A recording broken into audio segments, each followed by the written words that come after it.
El Evangelio de Jesucristo, las buenas nuevas o buena nueva. El significado de Evangelio es buena nueva, en otras palabras, una buena noticia, la mejor noticia que nos convenía y nos conviene.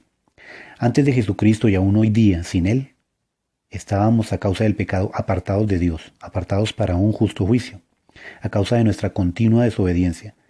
Pero antes de continuar, definamos conforme a las Escrituras qué es pecado. Primera de Juan capítulo 3, versículo 4. Todo aquel que comete pecado infringe también la ley, pues el pecado es infracción de la ley. La ley que Dios mandó guardar a través de su siervo Moisés, expresada en mandamientos y ordenanzas, de lo cual hablaremos más ampliamente en otra oportunidad. ¿Y qué dice la Escritura acerca del que peca o infringe la ley?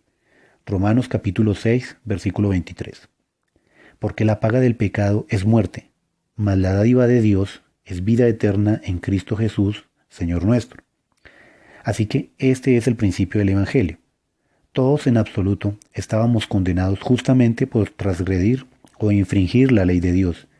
Y ya que nadie podía cumplir en su totalidad dicha ley, y por ende todos estábamos condenados, Dios, pasando por alto nuestras debilidades, envió a su Hijo unigénito, para que todo aquel que en Él cree no se pierda, mas tenga vida eterna. Juan capítulo 3, versículo 16. Esta es la buena nueva. Este es el Evangelio, la buena noticia.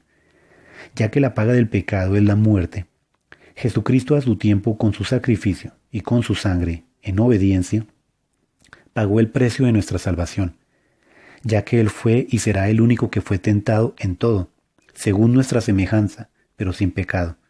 Hebreos capítulo 4, versículo 15. Te recomiendo también que leas Primera de Pedro, capítulo 3, versículo 18, y Romanos, todo el capítulo 5, en principio, para que comprendas aún más esta buena nueva, esta buena noticia.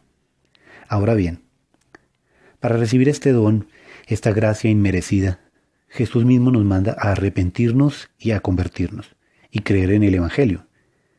Lean por favor cómo desde Mateo capítulo 3, el mismo Juan el Bautista empieza su predicación con arrepentíos. Luego, Jesús mismo también inicia en Mateo el capítulo 4, versículo 17 en adelante, su predicación con arrepentíos. Luego de su posterior muerte, resurrección y ascensión hacia los cielos, y venida la promesa del Espíritu Santo sobre los apóstoles, noten al leer el primer discurso de Pedro, en Hechos capítulo 2, versículo 14 en adelante, habla del principio del Evangelio. Como hablamos anteriormente, habla de Jesús, varón aprobado, de su crucifixión, la cual fue el pago por nuestros pecados, de su resurrección para vida eterna, y que este Jesús, a quien crucificaron, Dios le hizo Señor y Cristo, que también significa Mesías, ungido de Dios, lo cual entendieron muchos rápidamente como el Salvador. Pero luego de esta declaración, a partir del versículo 37, ellos se compugnaron de corazón, o sea, se entristecieron profundamente por lo que habían hecho y preguntaron qué debían hacer, a lo cual el apóstol Pedro responde: arrepentíos y bautícese cada uno de vosotros en el nombre de Jesucristo para perdón de pecados y recibiréis el don del Espíritu Santo.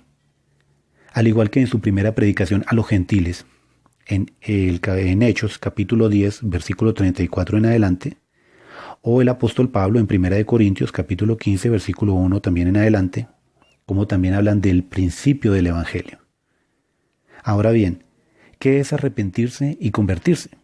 El arrepentimiento producido por Dios hace que reconozcamos nuestra debilidad, nuestra naturaleza caída, y sin ningún tipo de justificación declaremos delante de Él todos nuestros pecados.